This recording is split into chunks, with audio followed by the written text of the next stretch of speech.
Thursday, August 12th, 2021.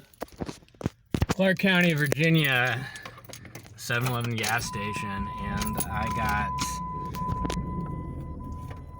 nothing profound to say. In fact, I don't even know what I'm going to say, but I've realized that driving is a great way to get into the habit of making videos and letting the thoughts flow free. Because when I'm sitting there in my room trying to adjust the camera and get to the right angle, I'm too conscious of what I'm thinking, and thoughts don't flow as freely. So I'm such a perfectionist. I will start a video, get 10 or 20 seconds in, and go, oh shit, and then I'll hit stop, and then I'll do the same thing again.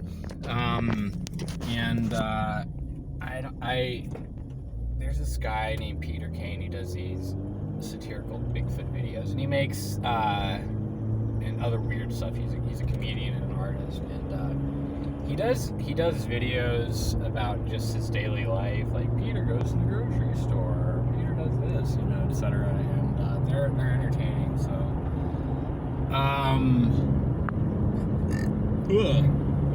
I just bought a tank of gas, some used menthol 5% cartridges,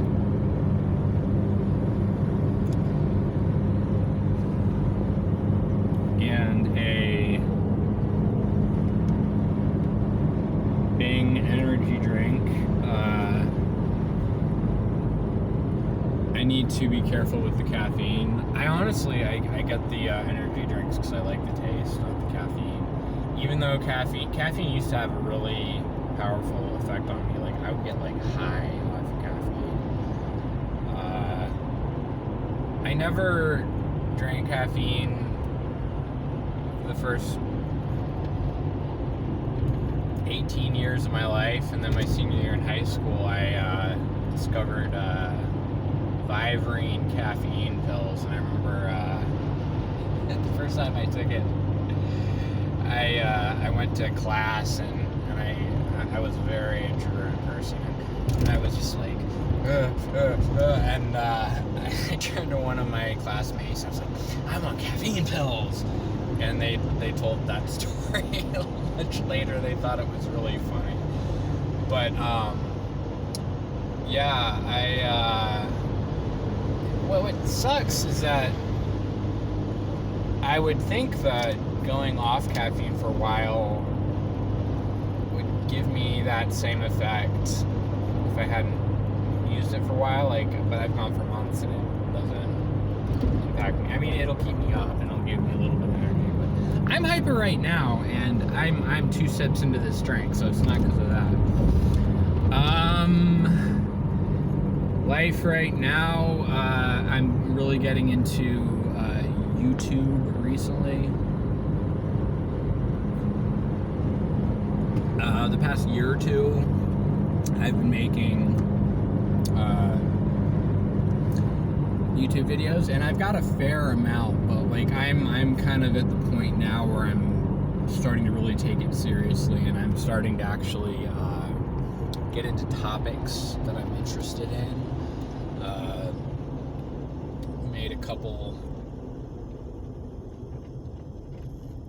I've made a lot of videos of me playing guitar the past year since I've gotten into it, and then I started the first time I started really getting into discussing topics I'm interested in, as I started making videos about UFOs and UAPs, and I've gotten some good feedback actually from them. I made a video about a F-16 pilot who debunked the debunkers, like Mick West, trying to debunk the UAP stuff, and some other experts in the field. I mean, I use quotation marks like they weren't. I mean, true experts in the field, like an F-16 pilot is, when it comes to some of the UAP videos from fighter jets. I referenced him, and he's gotten a lot of following, and he actually saw my video and he gave me some feedback, and I was like, yeah, that's awesome. And then I recently made a couple, like one video on Chris Chan, Isabella Loretta Jank, shit show, clusterfuck, dark, no longer funny, but ever so fascinating saga. I never imagined it would turn into what it did. And then I made a couple videos on Charlie Manson and cults, and how he cast his spell, and I got some feedback from somebody who thought I had some good insight, and asked my opinion on something that I'm going to look into, so I really appreciated that. So I've got 9 followers now. My goal has never been to get famous or make money off of YouTube.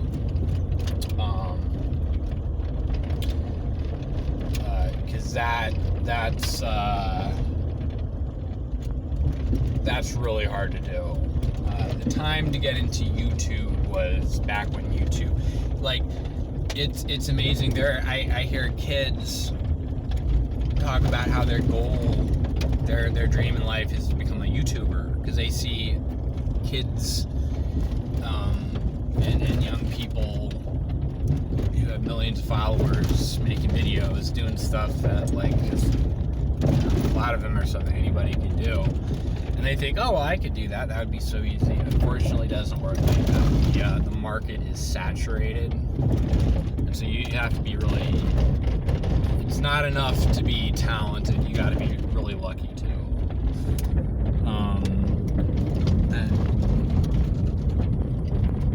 Things get picked up. What else? Oh! On the topic of Magick, M-A with the Magick with a C-K.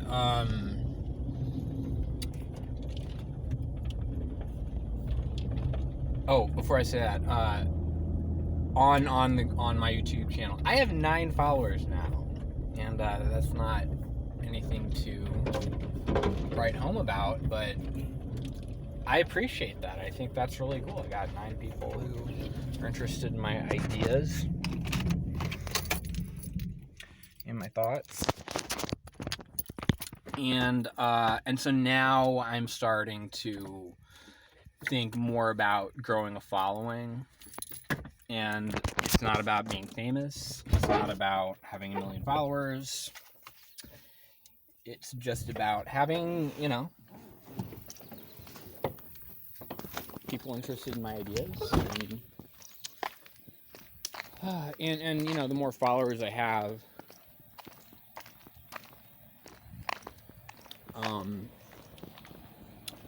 the more it motivates me to make videos.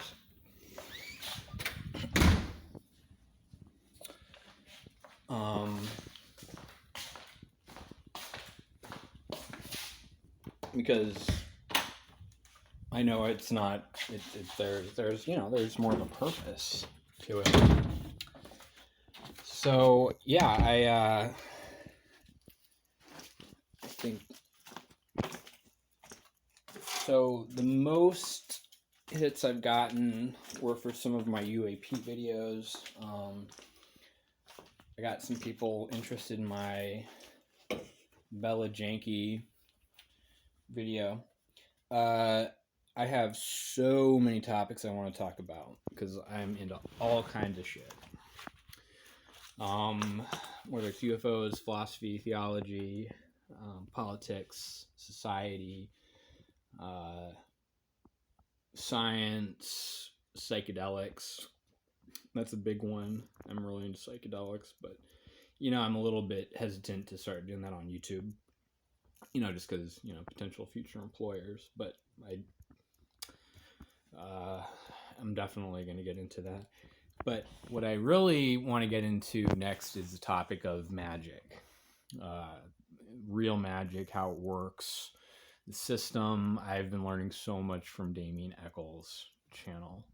He's a pretty cool dude, and I do believe he's quite innocent, along with the other two guys, about the whole West Memphis 3 murder case. And after watching his videos and the other guys, I'm like, there's no way they're guilty. So I think he's trustworthy.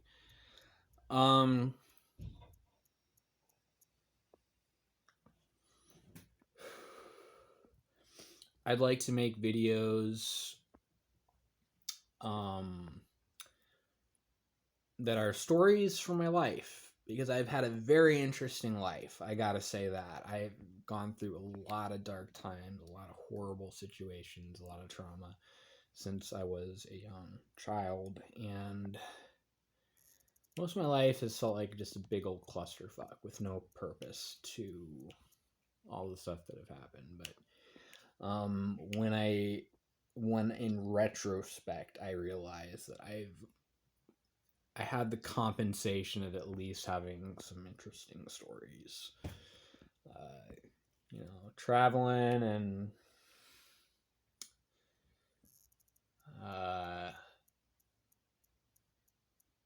lots and lots of stuff.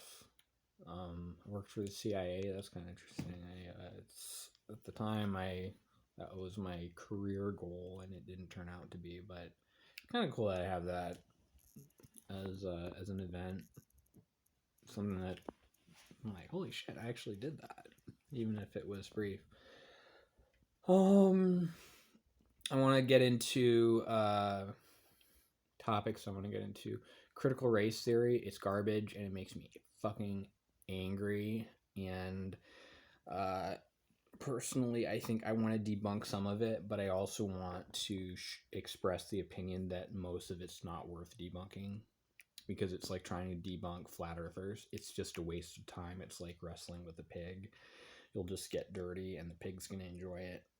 And it's just some ideas are so garbage, so like such garbage, that they're not even worth engaging in. And engaging in them makes it seem like they're worth taking seriously. CRT is not most of the woke left stuff. I want to get into more of a bigger picture of why the chaos and the socio-political movements are taking place right now in the broader view of history. It's quite phenomenal to realize that we are living in historical times, and right at the dawn of the information age. And I got to live before the internet and experience the old world. The internet has changed everything, and there is no going back. Most civilizations throughout most of history have been replaced by similar civilizations in the sense of the structure and the technology. So the Sumerians, the Egyptians, the Greeks, the Romans, there were some advances throughout, but never anything that changed. People still fought with swords and spears and bows and arrows, and they got better technology. They went from bows and arrows to crossbows, and figured out better warfare techniques and ways to run civilizations. But essentially, the basic structure of civilizations and societies have been the same. And the first real change that came was when we industry, and we went from swords and spears and bows and arrows to guns, and we're able to manufacture. And that happened 150, 200 years ago. And right now we are in, I think, the fourth or fifth major shift in society. And I want to get into that but that's a much larger topic for another time. So definitely want to get into that. But what are the odds of getting to live right as that shift occurs? I mean, they're a billion to one. I mean, I could have lived at any other time in history. And you two watching this, you're in the same boat. Now, if you're 20, you don't know anything before the internet, essentially. But you still get to live at a time right as that shift has happened. But I'm like mid-30s, and so I got to know what it was like to build forts in the woods instead of watching TikTok videos. I don't watch TikTok videos. It's insane.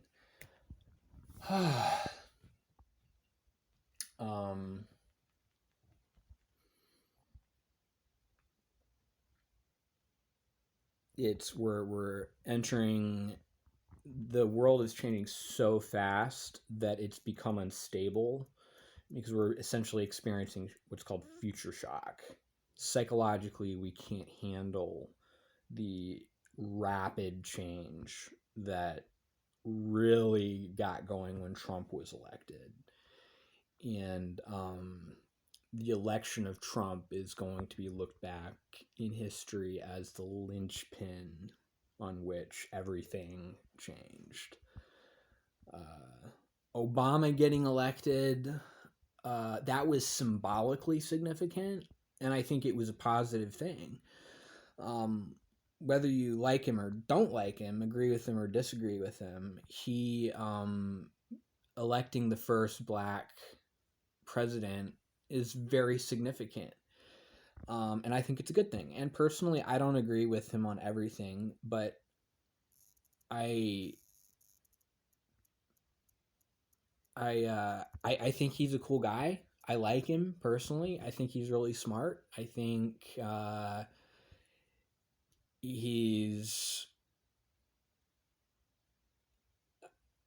there's a lot that I don't like about him. He's a politician, and I think that he's but he's likable and relatable. I'll say that. Even though he is a politician, and I don't tend to trust politicians. But he didn't really do anything that was really significant during his time in the presidency. George Bush was there for 9/11, and he started the Iraq War and the Afghanistan War, and that was really significant in terms of world events and culturally. Obama kind of just continued most of the policies that George Bush set in place. So it's kind of ironic that conservatives have a problem with him, because he's a radical communist or something like that, and he's not. He's actually, the problems that I have with him is actually that he's too conservative, but he's fairly moderate. Trump was a big grenade, and there's no going back from that. I don't follow. I didn't really follow much of what Trump did in the office. I'm not really interested in political decisions, laws, foreign policy, stuff like that. I follow it when something big comes up in the news, but I'm not a close follower. I'm very selective about the news that I follow. I followed it at first. I'm a news junkie from time to time, but I'm selective. And the same thing with Biden. I don't follow what he says or does at all. For the most part, I'm more interested in the sort of more of the culture, the social aspect of politics. It's far more interesting to me. So, in spite of the fact that my degree was in political science, not sociology, which I think is for the most part a garbage discipline. Not that that's true for all sociologists, but it is severely infected with ideology. Probably only superseded by women's studies and African American studies. Those are probably two that are much more ideologically driven. You don't do women's studies without being a feminist or learning how to become a feminist. So anyway, let's cap this off right there. 20 minutes. I'll continue these thoughts in another video. So let's see. To encapsulate what I've talked about,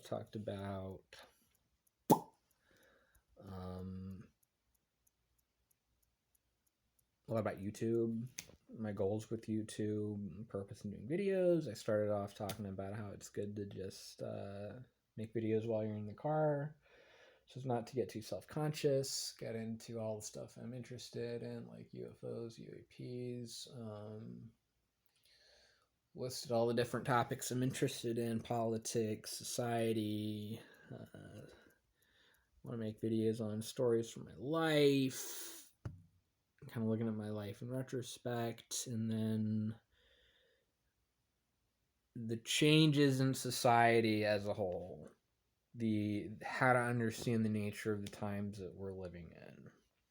And that to me is huge. And I think that most people don't realize the significance of the times that we're living in, or how insane it is that if you were born into this time and age, you have been born into historical times. It's like when you think back on people that were alive during the Civil War, or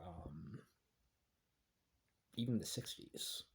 You know, if you were around, if you were a hippie during that time and you were into the movement, I mean, that was a historical time. This is significant. What's happening right now is significant on a, you know, in a way that the 60s was significant. Only I think that this is going to actually be a lot more impactful, but not in the same way as the 60s, but in terms of societal change. And so we're going to talk about that.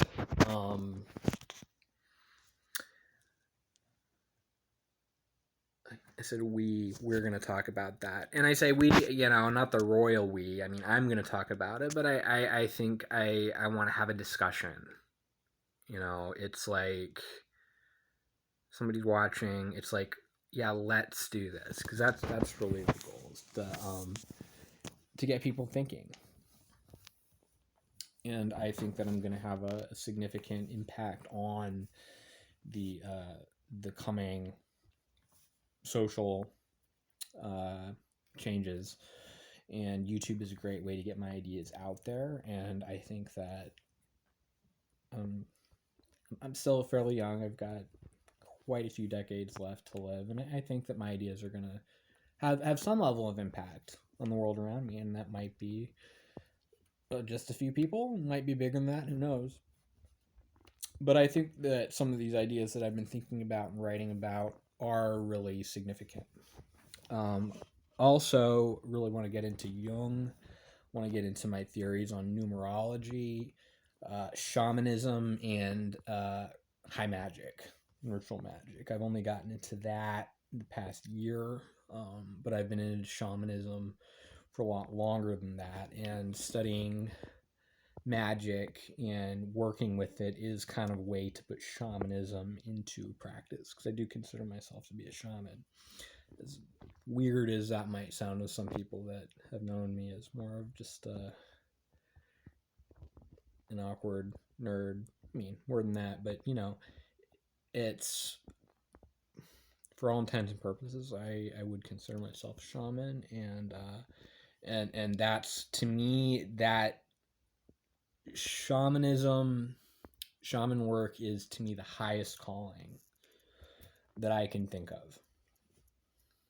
And I've gotten into it in a very broad manner, and that's, a lot of that's been through the use of psychedelic altered states,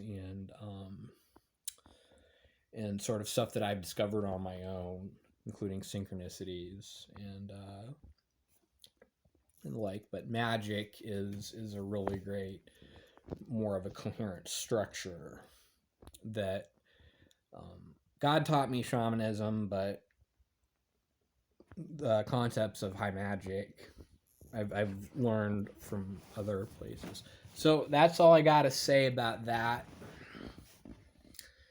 Tune in next time. This has been Brian Genda.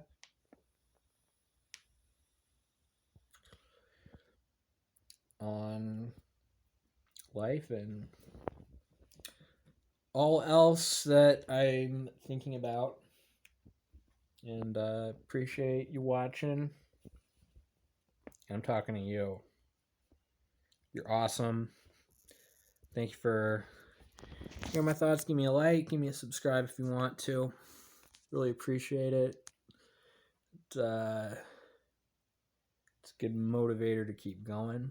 Seeing that subscriber base rise and it's getting some likes. So, but that's not what I'm all about. But why not? Go ahead. All right. Peace.